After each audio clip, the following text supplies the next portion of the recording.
Les doy la más cordial bienvenida a la serie 9/11, El Mundo 10 años después, en ocasión de los ataques terroristas del 2001 en contra de Estados Unidos que cambiaron el curso del mundo y de la historia. En 6 programas de debate y de reflexión queremos alumbrar junto con ustedes las claves del terrorismo internacional y compartir algunas de sus principales problemáticas.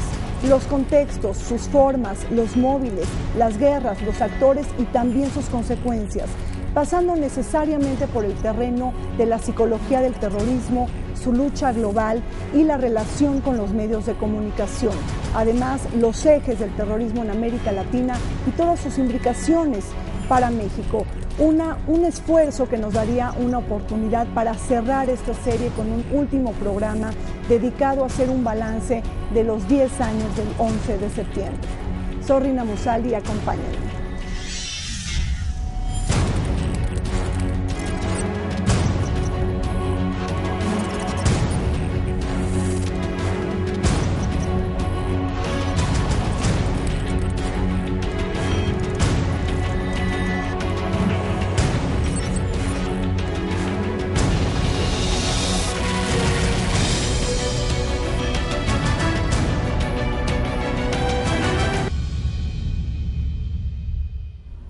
En este primer programa de la serie queremos compartir junto con ustedes la problemática general del terrorismo, abordar los dilemas de su conceptualización, hablar del rumbo que ha tomado la política exterior de Estados Unidos y finalmente abordar las repercusiones políticas, económicas y sociales de la guerra del terror. Nos acompañan en esta mesa de debate y de reflexión la doctora Claudia Calvin. Ella es directora general del Consejo Mexicano de Asuntos Internacionales, el COMEXI. Tenemos también al embajador, es el embajador Walter Astier Burgos. Él es embajador de carrera del Servicio Exterior Mexicano y actualmente es catedrático del CIDE y del TEC. Embajador, muchísimas gracias por estar con nosotros. Encantado.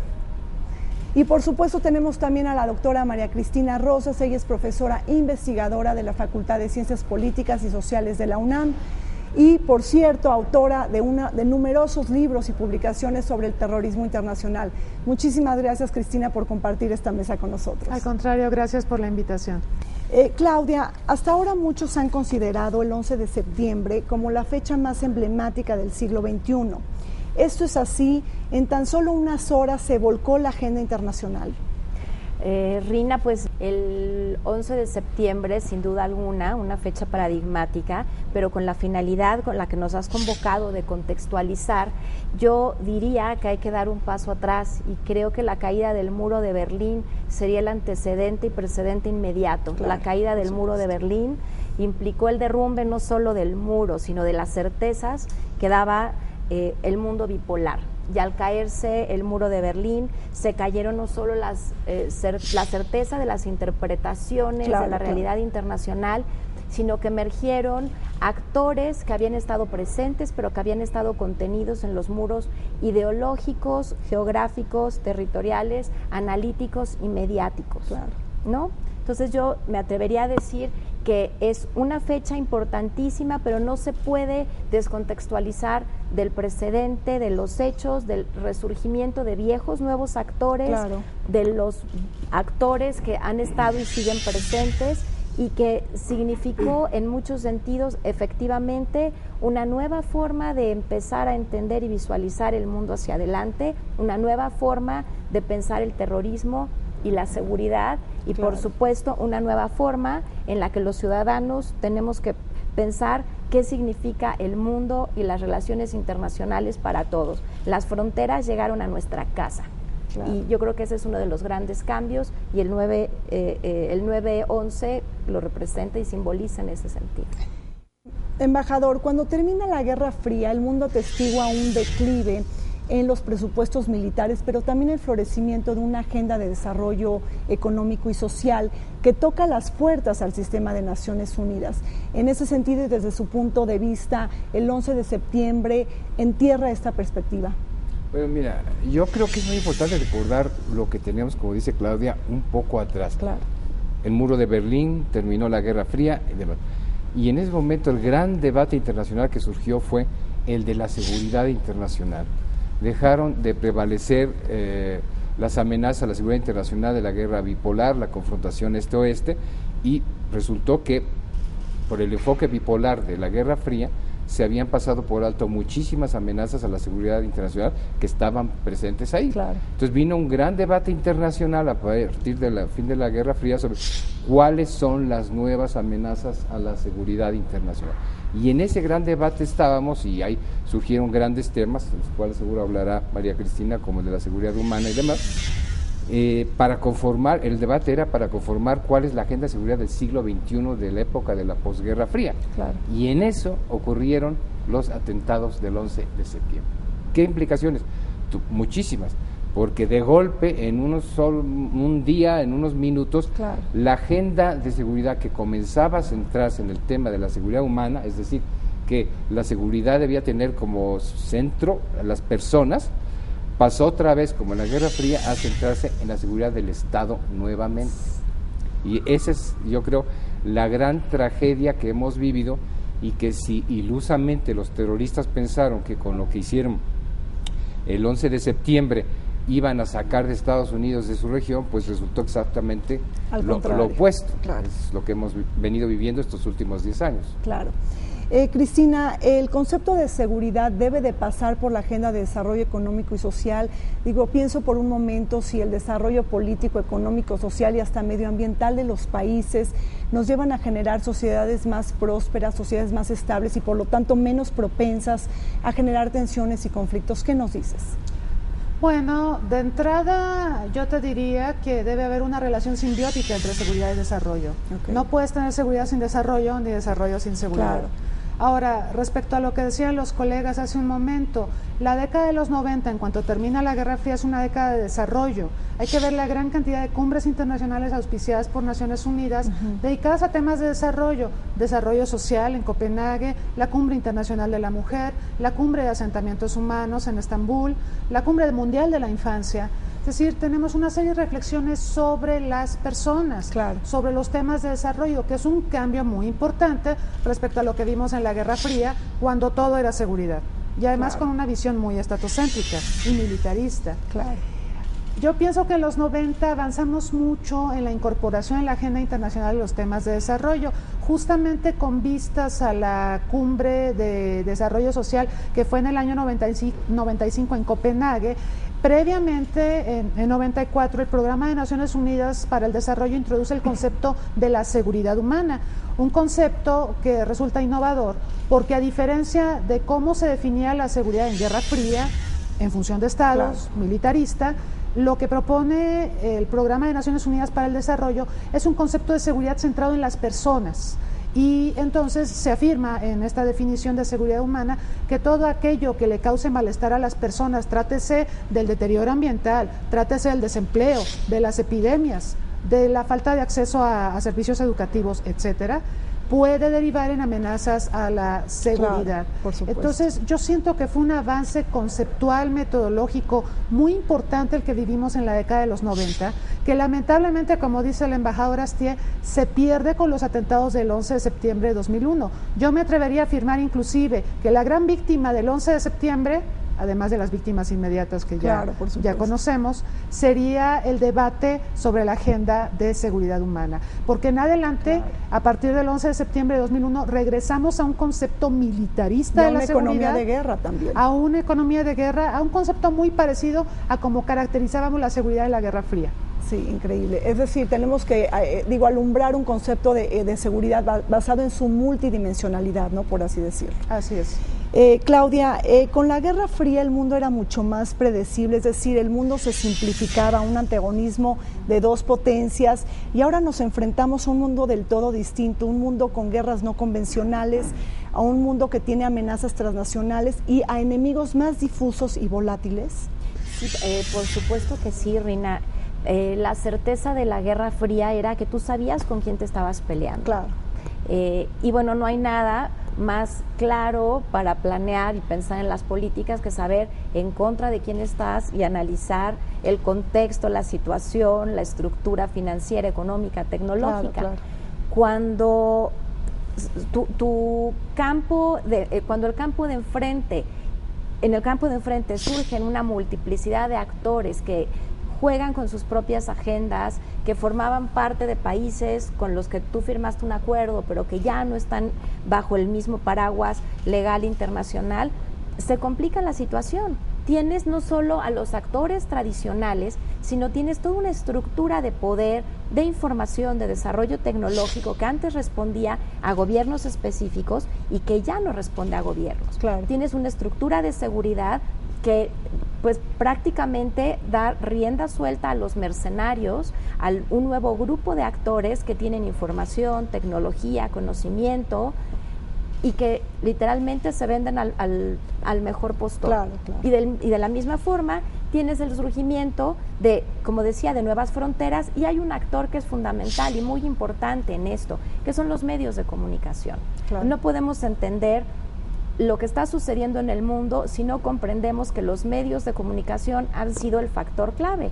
El paradigma CNN ha ido de la mano con la caída del muro de Berlín, con la guerra del Golfo Pérsico, en fin, con cada uno de los acontecimientos, y esto significa que las guerras, los ataques, la violencia la tenemos en la sala de nuestra casa. Desayunamos viendo y escuchando información sobre la guerra, cenamos escuchando información, platicamos, la tenemos en el radio, y estamos tan acostumbrados ya a la estética de la violencia que el terrorismo se ha convertido en un tema de conversación, y los medios de comunicación han jugado un papel relevante y también forma parte de la estrategia de los terroristas, ¿no? Claro, embajador, de alguna manera Claudia nos ha hablado de la guerra, de esta violencia, cómo el terrorismo se imbrica, por así decirlo, en nuestra vida cotidiana. En ese sentido, ¿el terrorismo nace con el 11 de septiembre o más bien estamos hablando de un fenómeno de viejo aliento, de larga cuña, que adquiere un protagonismo en la escena del 11 de septiembre? No, se calcula que el terrorismo, como lo conocemos, inició como por ahí desde el siglo XII, una cosa con el estilo. Pero ya hablando en nuestra época contemporánea, debemos recordarnos de dónde surgió el problema del terrorismo actual fundamentalista islámico, claro, que fue a raíz de la invasión de la Unión Soviética de Afganistán, y el apoyo que entonces, en esa época, el gobierno de Ronald Reagan brindó a los muyadines, los rebeldes afganos que luchaban contra los soviéticos. Claro. Y en eso, bueno, pues la CIA les dio dinero, entrenamiento, armas para que pudieran resistir a la invasión soviética. Pero después, por la invasión de Estados Unidos de Irak, pues se volvieron en su contra y empezaron ahí los ataques terroristas que pues hemos visto en África, en el Medio Oriente, que remataron en Nueva York, en Washington, en Londres y en Madrid. Claro. Entonces, esa es la versión, digamos, moderna del terrorismo, que es de muy larga data. Ahora, pienso un poco en estos ataques terroristas, pensemos en estas torres gemelas en donde están estrellándose los aviones. ¿Cuál fue realmente el objetivo de Osama Bin Laden? Por así decirlo, hacer añicos la imagen de Estados Unidos como una superpotencia invencible, exponer ante los ojos del mundo estos límites del poderío estadounidense. Cristina. Yo creo que no debemos de perder de vista que el terrorismo es un método. Claro. Es un medio, no es el fin. Es un recurso al que acuden diversas entidades con una finalidad política, con la idea de enviar un mensaje. Claro. ¿Sí? Entonces, esto distingue al terrorismo de cualquier otra forma de violencia. No es violencia sin sentido, es violencia, uso del terror con fines políticos. Claro. Y como decía Walter, el uso del terrorismo, el uso del terror por parte de las sociedades es tan antiguo como la historia de la humanidad. ¿Qué quería señalar Osama Bin Laden? ¿Qué quería apuntar con estas acciones? ¿Qué quería hacer Al-Qaeda? Pues se ha especulado mucho al respecto. Se dice que era una forma de mostrar una inconformidad respecto a la política exterior de Estados Unidos hacia el Medio Oriente. Claro. En todo acto terrorista también es importante vislumbrar que hay víctimas inmediatas, que desafortunadamente las tienen que haber, porque se busca un impacto mediático. Ahora Claudia hablaba de los medios. Se busca un impacto mediático, pero lo más importante es el mensaje que se busca transmitir. Claro. Generalmente la víctima inmediata no es el destinatario de ese mensaje. No es el destinatario final, por así decirlo. Efectivamente. Claro. Entonces creo que esos son algunos de los elementos del terrorismo moderno. El impacto mediático, algo que sea muy espectacular, ¿sí? tomar en cuenta que aunque desafortunadamente hay víctimas inmediatas, esas no son las destinatarias del mensaje. Y bueno, siguiendo con lo que vimos el 11 de septiembre, el destinatario era Estados Unidos y aparentemente su política exterior hacia la región del Medio Oriente. Bueno, lo que nos comenta de alguna manera la doctora Rosas es muy importante, porque entonces, Cristina, digo, me viene un poco lo que decía Walter Laqueur, que es el padre del terrorismo, como se le considera. Él decía que hay más de cientos de definiciones sobre el terrorismo y que su solo término abarcaba una serie de acciones colectivas que utilizaban la violencia y que se mostraban en diferentes coyunturas, contextos y condiciones. En ese sentido, nos has caracterizado ya el terrorismo moderno. Claudia o embajador, ¿les gustaría agregar algo a esta respuesta, algunas otras características para el terrorismo? Uno de los grandes problemas que hay en el terrorismo, como en otros de los principales componentes de las relaciones internacionales, como el concepto de seguridad internacional, es la subjetividad del problema. Claro. Es decir, definir terrorismo es tan subjetivo, hay miles, como tú decías, de definiciones, pero en fin, depende de quién esté dando la definición, es su enfoque. Recordemos, por ejemplo, en los años 80 del siglo pasado, la crisis centroamericana, que supimos por la enemistad entre Nicaragua sandinista y Ronald Reagan, pues el gobierno de Estados Unidos armó a los contras en Honduras y demás. Y eso, bueno, pues eran agentes subversivos financiados y entrenados por la CIA. Claro. Sin embargo, Reagan los llegó a llamar Freedom Fighters, ¿verdad? Para unos esos eran terroristas, viles terroristas, y para otros eran luchadores por la democracia y demás. Y así ha sido a lo largo de la historia. Digo, las guerrillas que lucharon contra la intervención francesa aquí en México, ¿verdad?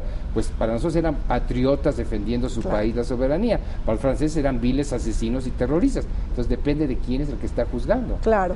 Entonces aquí se puede hablar de un nudo de debate, por así decirlo, un puntal de debate. Entonces, ¿qué pasa, Claudia, cuando varios grupos terroristas, utilizan la guerra del terror, utilizan estas prácticas y estos métodos para liberar a sus pueblos de la opresión, de las tiranías, de la intervención extranjera? Es más, estoy hasta pensando en el terrorismo nacionalista separatista, hasta quieren alcanzar la autonomía y la independencia de un país. Entonces, aquí, ¿qué pasa? ¿Los medios justifican los fines? Rina, bueno, creo que estás tocando una línea muy clara y que además la señalaba claro. El embajador, por supuesto, porque ¿qué sucede? Se vinculan, y lo mencionábamos, la caída, vuelvo al tema del muro de Berlín, acaba con las certezas. Antes se tenía la certeza de quiénes eran los defensores, dependiendo del lado de la muralla, ¿no? Y del muro, quiénes eran los defensores de la libertad y quiénes eran los detractores de la libertad. Ahora resulta que hay muchos defensores porque existen tantas causas como herramientas y medios para defenderla. Entonces, los defensores de la soberanía, de la integridad, de un lado y del otro, juegan con las mismas herramientas y tienen los mismos argumentos. Sería fantástico poder hacer un listado de los argumentos de defensa del territorio y de las libertades, y nos encontramos con lo mismo. Entonces, ¿quién tiene razón? Se acabaron las certezas. Ese es el gran problema. Los terroristas son los libertadores son los... ¿Quién define? El que da los recursos, el que tiene la tecnología, el que manda el medio. Bueno, y lo vemos ahora en México. Vuelvo al tema de los medios de comunicación. Resulta que los medios de comunicación se han convertido en rehenes de la violencia también, ¿no? Entonces, ¿en dónde estamos? Me llama mucho la atención lo que dice Claudia. Esto también me lleva, con lo que también han comentado aquí en esta mesa, me lleva a otro punto de debate. Sabemos que el mundo no se ha puesto de acuerdo en una convención internacional sobre el terrorismo. Me gustaría que me comenten sobre los obstáculos, los focos rojos que ven. Bueno, el problema de inicio es este. ¿Qué es terrorismo y qué significa para cada quien? Por supuesto. Entonces, bueno, si tú le preguntas a los miembros del Consejo de Seguridad que definan quién es terrorismo y quiénes son terroristas, quiénes son, no se van a poner de acuerdo. Entonces va a ser imposible aprobar una convención internacional bajo patrocinio de Naciones Unidas para combatir el terrorismo, porque hay que comenzar a definir quiénes son terrorismos, y un país va a decir, de acuerdo a sus intereses, estos son terroristas, y otro va a decir, estos no son terroristas, están luchando por la independencia y la soberanía de o por fines país. Sagrados, ¿no? También su religión. Su religión. Cristina. Yo pienso que es muy conveniente que no haya una definición de consenso sobre terrorismo, porque entonces cada país puede usar la acepción de terrorismo que conviene a sus intereses. El concepto puede mutar. Estados Unidos puede tener su concepción referida a Al-Qaeda, referida a las acciones de los mujahidines, etcétera. Rusia puede pensar, no sé, en lo que ocurre en Chechenia, China pensando en lo que pasa en la provincia de Xinjiang. Entonces, me llama mucho la atención lo que reflexionaba Walter a propósito de cómo según quien califica la acción, se es o no es terrorista. Los movimientos de liberación nacional que vimos en el continente africano o en Asia, a muchos de esos líderes, a Patricio Lumumba, por ejemplo, lo tachaban de terrorista. Para su pueblo es un luchador por la libertad. Y otro tanto aplica a diversos líderes que buscaron la independencia. Tú preguntabas que si el fin justifica los medios. Bueno, en algunas circunstancias pareciera que la imposibilidad del diálogo o de ventilar o desahogar las agendas por canales tradicionales no se puede conseguir. Es lo que ha pasado con los palestinos e Israel. Por eso surgió la OLP y por eso la OLP en sus inicios se abocó al terrorismo, porque no encontraba una vía para dialogar y conseguir con Israel un consenso y elementos para la negociación. No estoy justificando el terrorismo, pero cuando se cierran los canales, ¿qué haces? Ahora, sí, embajador. Otro, es interesante recordar el caso de Israel. Los grandes líderes de la independencia de Israel en su momento usaron tácticas terroristas en contra de los británicos, como el bombardeo del Hotel Rey David. Y en ese momento fueron acusados de terroristas por la comunidad internacional y los ingleses. Después que se independizaron, fueron los grandes líderes independentistas de Israel que ahora luchan con una causa, contraria, pero similar. Creo que es un ejemplo muy emblemático, pero a ver, también me lleva a otro punto de debate, el terrorismo de Estado. Es decir, estamos hablando que el Estado puede utilizar esta plataforma de instituciones, de recursos para utilizar guerra del terror, métodos y prácticas terroristas en contra de los civiles. Es decir, aquí el Estado no necesita justificación. También este debate del terrorismo de Estado también está dentro de los focos rojos para alcanzar una concepción general del terrorismo. Permíteme que... Mira, los grandes teóricos del terrorismo consideran que hay dos grandes vertientes del terrorismo. Lo que se llama el terrorismo independentista, que es como los que mencionamos, los israelitas en su momento, los palestinos, que buscan cambiar el status quo. Pero hay lo que se llama el terrorismo vigilante, que es el terrorismo de Estado para mantener precisamente el status quo. Y esto fue lo que aplicó Stalin en su momento, Hitler o Franco o Mussolini, fue un terrorismo de Estado, aterrorizar a la gente para que no hubiera cambios y ellos poder tener el dominio.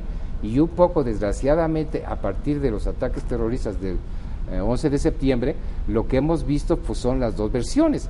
El terrorismo independentista, digamos, de los fundamentalistas, que lo que buscaban era modificar un status quo. ¿Cuál era? Sacar a Estados Unidos de la región islámica.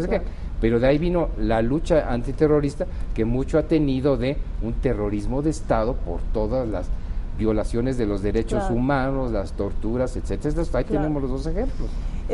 Claudia, me llama la atención un poco lo que se ha comentado acá. Hemos dicho que el terrorismo es un método, no es un fin en sí mismo, que es violencia, pero no toda forma de violencia constituye terrorismo. Hemos hablado de esta semilla del inconformismo político, que siempre está esos objetivos políticos dentro de los ataques terroristas. Pero ¿dónde queda la sociedad? ¿Se utiliza la sociedad como carne de cañón? Claro, la sociedad es la receptora de la información sobre el tema. Y esto que dices me lleva a dos preguntas, una que la dejo volando y que tiene que ver con lo que han planteado el embajador y la doctora, que es, el 9-11, 11-9, el 11 de septiembre, nos lleva a pensar que ya la paz va a ser inexistente, porque no estamos en un estado de guerra, pero vivimos con la amenaza terrorista y vivimos en un estado terrorista con actores terroristas. Sin embargo, pensamos que vivimos en paz. En fin, simplemente pongo la pregunta porque esa es una pregunta obligada para el debate de lo que estás haciendo, ¿no? Y el otro tema, efectivamente, la sociedad sigue siendo la receptora. Finalmente, si pensamos en la ecuación terroristas objetivos, ¿no? El terrorismo como un medio, y uno de los medios complementarios de los actos terroristas son los medios de comunicación, y en la actualidad las redes sociales. ¿Quiénes son los receptores? Los ciudadanos. Claro. Los ciudadanos son parte de la ecuación del proceso terrorista y son parte de la planeación. Y bueno, lo podíamos ver, por ejemplo, desde el caso de las Brigadas Rojas, que hacían la mayor parte de sus actos, los cometían miércoles y sábados, porque los jueves había una mayor circulación de periódicos y los domingos había mayor circulación de periódicos. Entonces, parte de la planeación implicaba considerar a quién tenía que llegar la información para ejercer presión indirecta. Entonces, es una ecuación, es un y también tablero, de ahí ¿no? surge este concepto del terrorismo urbano, ¿no? O sea, por la cuestión de los medios de comunicación, ¿no? Sí, pues Mira, son parte de la herramienta, claro. No te lo explicarías en gran medida sin la difusión. Claro. ¿De qué sirve tú que decapites a 20 gentes y nadie se va a enterar? El chiste de esa brutalidad es impactar y crear terror, entonces necesita que eso se publique. Pero el otro punto que mencionabas, la gran víctima del terrorismo son los derechos humanos. Claro. Es el daño colateral más grande. Los terroristas, bueno, matan, descuartizan, queman, no sé qué. Y la lucha antiterrorista también empieza a violar los derechos humanos en su afán de combatir a los terroristas. Entonces, por los dos lados es el gran perdedor. Lo que sí quisiera comentar en esta línea es que es fundamental el apoyo que la sociedad le pueda dar a los terroristas. Sí. Y es fundamental el apoyo que no le dé la sociedad a los terroristas. Pienso en el caso del Frente de Liberación de Quebec, que en los años 60 y 70, pues recurre al uso del terror para reivindicar la soberanía quebequense, pero no hubo apoyo social. Entonces, el Frente de Liberación de Quebec, sus miembros fueron arrestados, fueron deportados, a purgar sus condenas a otros países, después se les perdonó, regresaron a Canadá. ¿Cuál es el punto aquí? El apoyo social. Para que la causa terrorista pueda prosperar se requiere el apoyo social. Hay que comprar las mentes y los corazones de la sociedad. La causa palestina tuvo las mentes y los corazones de los palestinos con la OLP y las acciones terroristas que realizó en sus inicios. Posteriormente la gente ya no quiere eso, no quiere el uso del terror como una vía para refrendar la causa palestina y entonces llega la negociación con Israel. Entonces el apoyo social a mí me parece nodal. Es fundamental. El apoyo social también se puede dejar ver con este índice de popularidad. Pienso en Osama Bin Laden. Al principio tenía un gran índice de popularidad y conforme pasó el tiempo iba bajando en los países árabes. ¿Algo que quieran comentar?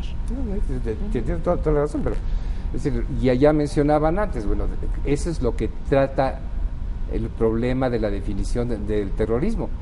Para el mundo, para Occidente en general, bueno, pues fue un criminal que cometió un acto horrendo allá en Estados Unidos y demás. Sin embargo, para el mundo árabe, pues era un héroe que luchaba por la causa de ellos, y etc. A lo paso del tiempo, pues pasó que sus atrocidades y los problemas que le estaban ocasionando al mundo árabe, pues hicieron que perdiera apoyo social. Popularidad, apoyo social, ¿eh? Pero de todas maneras sabemos que en el mundo árabe, pues hay mucha gente lo sigue viendo como un gran mártir. Claro, y además el terrorismo no nada más atenta contra las democracias, sino también contra las autocracias, estos regímenes longevos y cerrados, ¿no? O sea, es una arma que se puede utilizar en contra del status quo, ¿no? Claro. Vamos a un corte, estamos en la serie 911, El Mundo 10 años después. Síganos, estamos aquí en el canal del Congreso. Hay que entender que con la desaparición de Osama Bin Laden no desapareció Al Qaeda, sino que por el contrario, su hueco ya ha sido cubierto por el ideólogo principal de la red, por Ayman al-Zawahiri, y que por lo tanto cabe imaginar que la amenaza se va a seguir manteniendo durante mucho tiempo.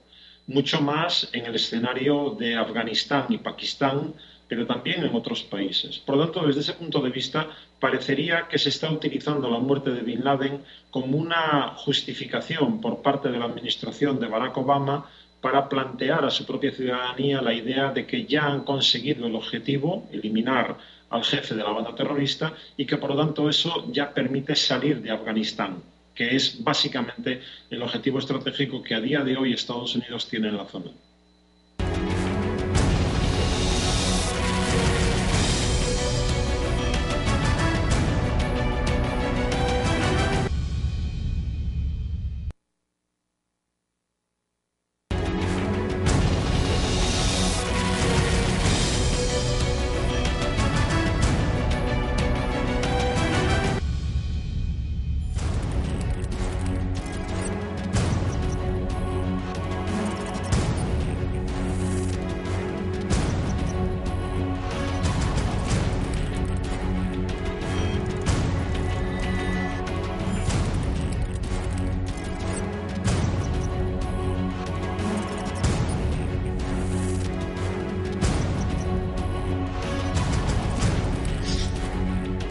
Estamos en el primer programa de la serie 911, El Mundo 10 años después, y estamos hablando de las claves que surgieron en el nuevo orden internacional a consecuencia de los ataques terroristas del 2001 en Estados Unidos.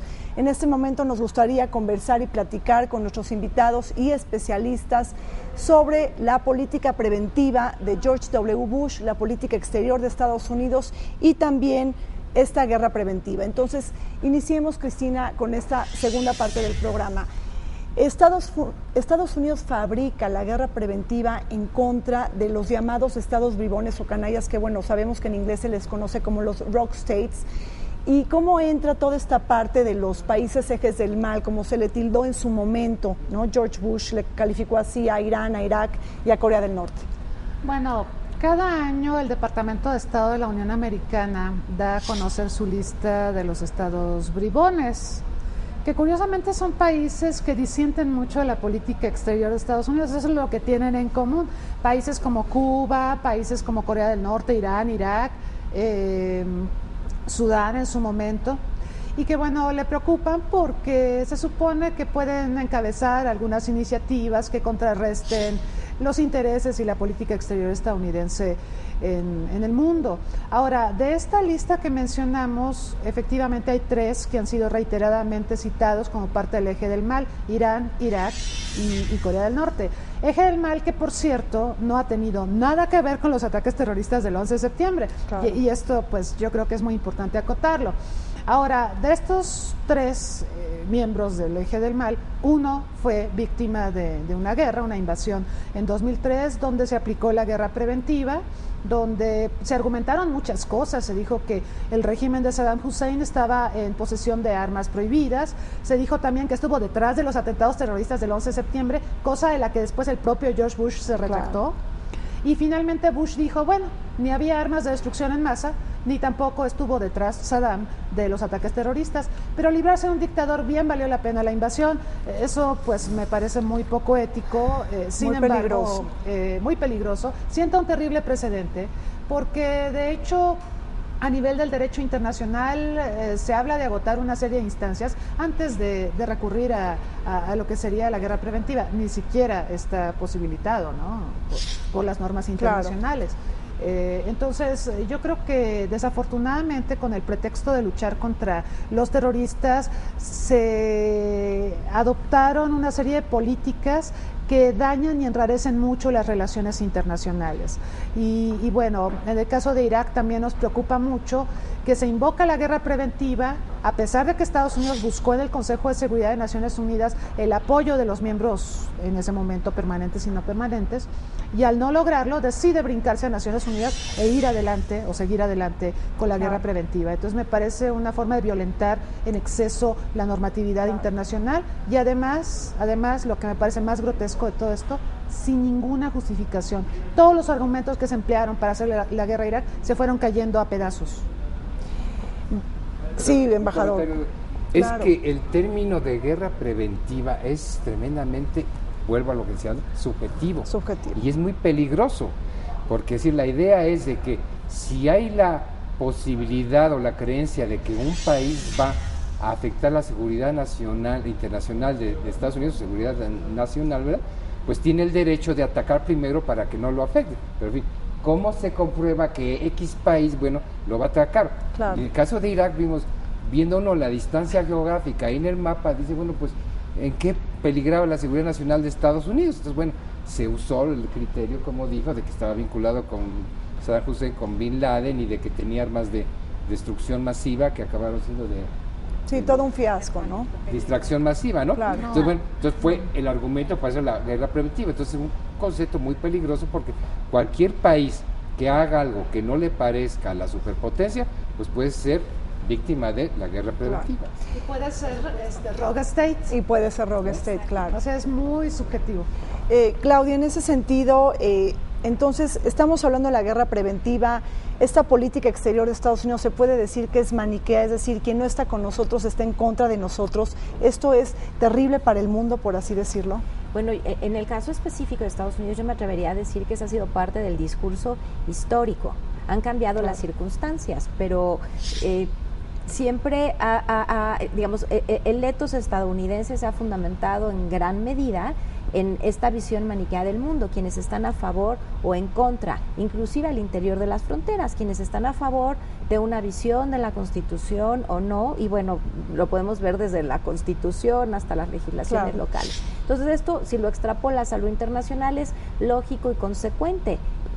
Cambiaron las fronteras, cambiaron las certezas y es necesario construir un nuevo tipo de enemigo para fundamentar el discurso político, la estructura económica y las medidas internacionales. No sería concebible bajo ninguna circunstancia justificar las acciones en Medio Oriente si no hubiera un enemigo definido, no necesariamente probado. Claro, ¿no?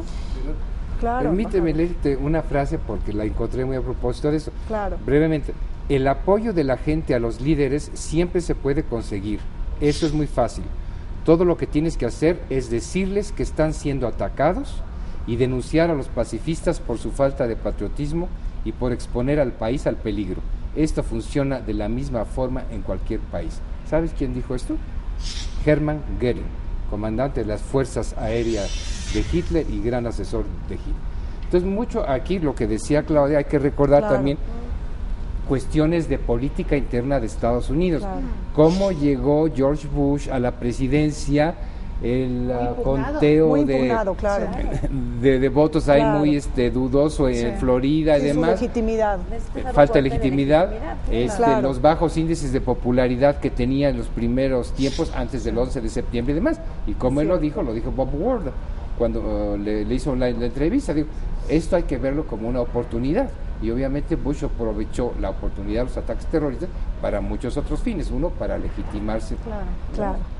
Ahora, hablando un poquito del derecho internacional, ya sabemos que la guerra preventiva no está contemplada dentro del ordenamiento internacional, pero aquí también me llama la atención, viene la Unión Europea con una nueva visión del terrorismo. Aquí es donde se desmarca, se deslinda la Unión Europea y le apuesta más a la diplomacia, al multilateralismo, a los condicionantes socioeconómicos del terrorismo, que también de eso no hemos hablado, ¿no? O sea, todos los factores económicos y sociales que nutren el terrorismo.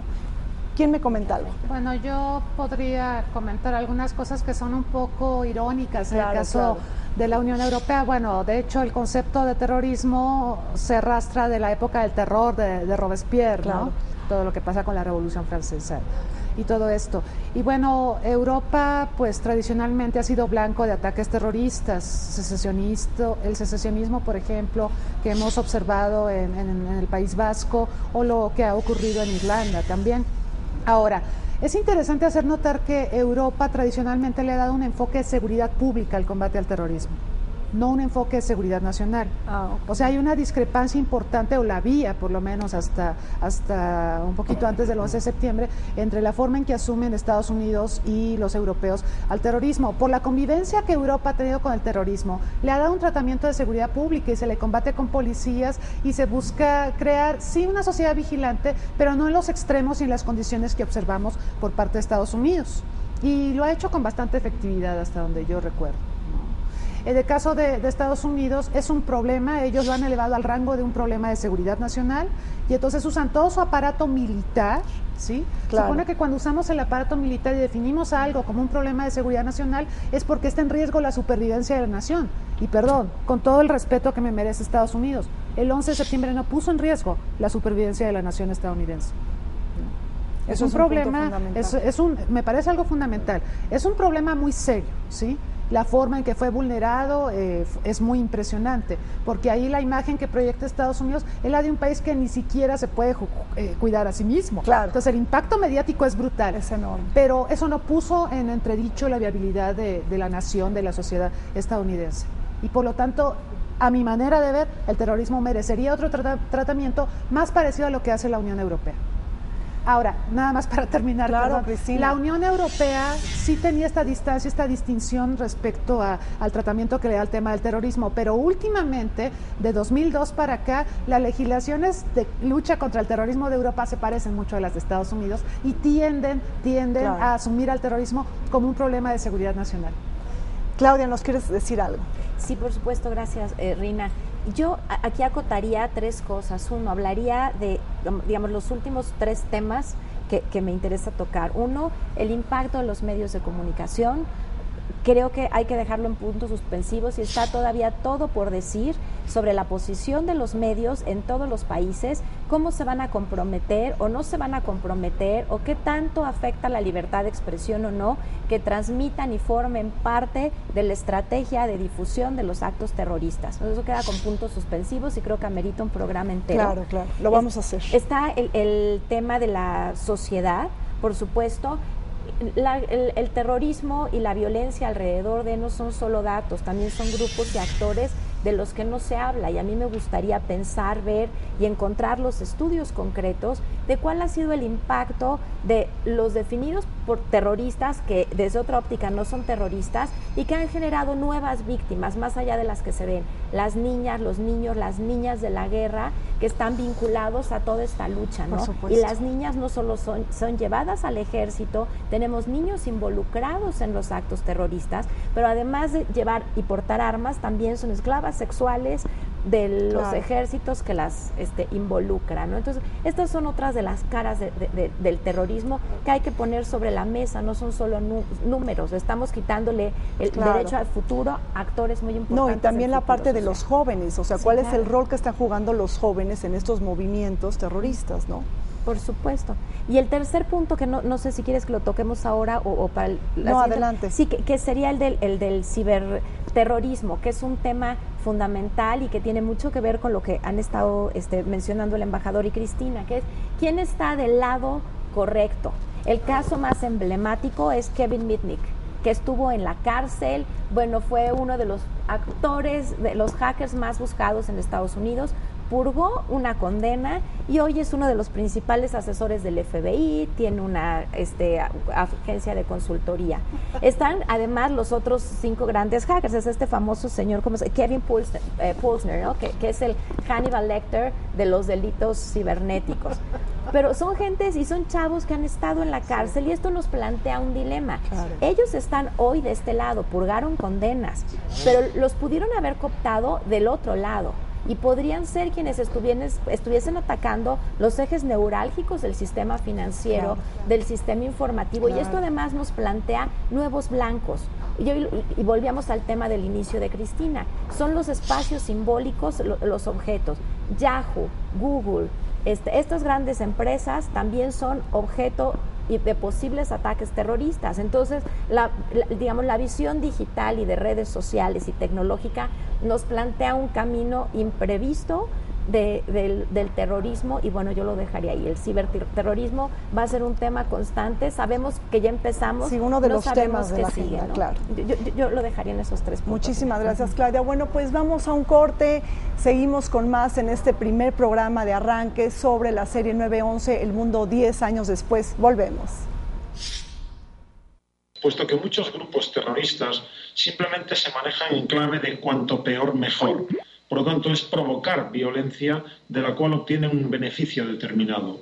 En algunos casos, ese terrorismo también ha ido derivando de unas cuestiones que podían tener su explicación en el pasado y que a día de hoy, cuando se ha perdido ya esa justificación, sencillamente se utiliza como un mecanismo para ejercer violencia y para obtener beneficios económicos. Vemos así como muchos grupos terroristas han ido derivando en simples bandas criminales que utilizan el poder de la violencia en su propio beneficio. Y en otros casos hablamos de un terrorismo internacional que tiene capacidad para golpear globalmente en cualquier lugar del planeta y en cualquier momento, y que por lo tanto exige una respuesta coordinada multinacional. Ningún país del planeta hoy tiene capacidad para hacerle frente en solitario, y creo que esa es una de las principales asignaturas pendientes, el entender la necesidad de mayor coordinación internacional para hacerle caso, y el entender también que siendo multidimensional su realidad es necesario activar mecanismos muy distintos, no solamente los militares como antes señalaba.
Bueno, pues regresamos de este corte, seguimos aquí en la serie 911, El Mundo 10 años después, el primer programa de esta serie del canal del Congreso. Vamos a platicar ahora sobre las repercusiones políticas, económicas y sociales de la guerra del terror. Embajador, empiezo con usted. Bueno, ¿qué nos dice? Un punto importante, que es repercusiones económicas. Yo creo que la guerra antiterrorista no ha beneficiado en términos general para nada la economía del mundo, al contrario, la ha perjudicado. Pero sí ha habido grandes beneficiados, y yo creo que los grandes beneficiados de la guerra antiterrorista han sido las grandes corporaciones transnacionales. ¿Por qué? ¿Por qué? Por las que producen armamentos, portaaviones, municiones, equipo militar, suministros, anteojos de sol, protección solar. Sí, ha tenido un boom increíble. Bueno, veamos, el año pasado el presupuesto de Estados Unidos de defensa se aumentó a $600 mil millones. Nunca en la Guerra Fría hubo un presupuesto de ese tamaño en los momentos más álgidos. Y este año ya estuvo alrededor de los $700 mil millones. Luego, después de la invasión de Irak, Bush dio contratos a compañías privadas para reconstruir a Irak por $100 mil millones. Y bueno, eso nos dice quiénes sí han ganado, ha sido un negociazo ganadores brutal y los perdedores, para unos, mientras los grandes perdedores, como decíamos, ha sido la población y los derechos humanos. Eso es obvio. Claro. Claudia, ¿algo que quieras agregar? Sí, Rina, bueno, yo me abocaría a tres áreas de impacto. Uno, evidentemente, la social. Hoy por hoy, el terrorismo, como decía hace rato, es un tema cotidiano. Y cuando los niños hablan del terrorismo y juegan y tienen muñequitos en su casa para ver quién es, y cuando los niños se pelean por ser el malo del cuento, algo está pasando en la sociedad. La sociedad, los gobiernos tienen que repensar qué clase de futuro están construyendo, porque esto tiene consecuencias y estamos apostándole al futuro porque le estamos enseñando a los niños que lo normal es vivir en un estado de guerra, aunque comas como si estuvieras en un estado de paz, ¿no? Claro. Yo creo que ese es un tema importante. El otro son los liderazgos. Claramente los medios de comunicación, las redes sociales, están construyendo nuevos liderazgos, nuevos voceros, nuevos interlocutores. Claro. Y a través de las redes sociales, los ciudadanos también son reporteros de la realidad. Entonces, esto le está dando la posibilidad a los terroristas, en función de cómo los definamos, de hacerle llegar la información y el impacto de sus golpes a más gente y de mediatizarla con otras personas que no tienen necesariamente información. Entonces estamos en un mundo de sobreinformación donde en realidad nadie sabe lo que pasa y es muy difícil diferenciar un acto terrorista de uno que no es, o del crimen organizado o no. Esto nos está abriendo otro tema. Y bueno, el tercero sería, una vez más, hay que pensarlo y repensar con los medios de comunicación qué papel quieren jugar. Yo creo que de entrada sería lo inicial y gracias. Cristina, ¿te gustaría agregar algo? A mí me llama la atención el tema de las legislaciones internacionales. A partir del 11 de septiembre cambian las legislaciones sobre seguridad en algunos países y terminar con esta idea de lo de Osama Bin Laden. Sí, con esta muerte de Osama Bin Laden hay un cambio en el balance de la guerra en el terrorismo. Y en 3 minutos, bueno, sobre las legislaciones, sí. Un poquito más, digo, te puedes tomar más tiempo, sí, no te preocupes. Cuando fueron los atentados del 11 de septiembre, el Consejo de Seguridad de Naciones Unidas dio a conocer la resolución 1373, que creó un comité dentro del Consejo de Seguridad, ante el cual cada miembro de Naciones Unidas, son 192, comparecería para explicar en qué estado se encuentra el combate al terrorismo en sus territorios y qué legislaciones tenían ratificadas para el combate al terrorismo. Claro. ¿Y esto por qué? Porque la idea es homologar criterios, ¿sí? Y que todos suscriban las convenciones que existen sobre la lucha contra el terrorismo para, pues, hacerle frente. Ahora, yo recuerdo el caso de México. México, por ejemplo, no tenía una legislación que tipificara el financiamiento del terrorismo. Entonces, en teoría, podíamos hacer una colecta para Osama y mandarla, y eso no era un delito. Pero bueno, la Secretaría de Hacienda, su unidad de inteligencia financiera, creó la legislación, se sometió al Congreso, se aprobó y ahora es un delito. Y así como esta legislación que penaliza el financiamiento al terrorismo en México, hay infinidad de legislaciones en los mismos términos en todo el mundo. Entonces, yo te respondería que la tendencia global apunta a homogeneizar las normas para luchar contra los terroristas. Sobre Osama Bin Laden, bueno, este hombre fue asesinado en mayo pasado a través de un operativo del que todos tenemos conocimiento y bueno, surgen muchas preguntas. Primero, pues qué suerte puede correr Al Qaeda sin este líder. Pero bueno, al respecto yo quisiera retomar algunas cosas que mencionó Claudia respecto a cómo se organizan en el ciberespacio, en los espacios virtuales, los criminales y los terroristas. Operan como nodos, entonces hay varias cabecitas. Podemos eliminar a una cabecita, en este caso a Osama, pero la red terrorista sigue operando. De hecho, acaba de salir a relucir quién es el nuevo líder de Al Qaeda. O sea, no fue fatal para Al Qaeda que fuera atrapado o muerto Osama Bin Laden. Ahora, por el otro lado, tenemos información del propio presidente de Estados Unidos en el sentido de que va a retirar gran parte de sus tropas de Afganistán. Este proceso culminará aparentemente a mediados del próximo año. Esa es una buena noticia. Lo que nos preocupa es que si el terrorismo va a dejar de ser el tema prioritario en la agenda de seguridad de Estados Unidos, lo más probable es que su tema prioritario a continuación sea el crimen organizado y el combate al narcotráfico. Y eso sí nos tiene que tener sumamente preocupados, porque esos son temas que nos atañen a México, a toda América Latina y el Caribe. Claro, claro. Mira, yo como conclusión diría esto: desgraciadamente el signo clave del siglo XXI que estamos viviendo es la violencia. Y aquí estamos hablando de un tipo de violencia específico que es el terrorismo.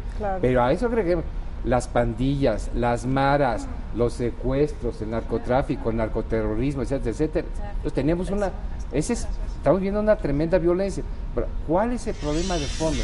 La terrible inequidad económica y social que existe en el mundo. Por supuesto. Y entonces el ataque que estamos haciendo contra estos males, estamos atacando los síntomas, pero no la enfermedad.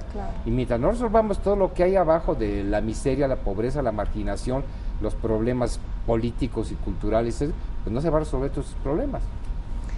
Bueno, pues llegamos al fin de este primer programa de la serie 9-11, el 11 de septiembre, El Mundo 10 años después. Muchísimas gracias por haber estado con nosotros, Claudia. Un placer que nos hayas acompañado. Gracias. Embajador, como siempre, sus comentarios muy interesantes. Muchas gracias.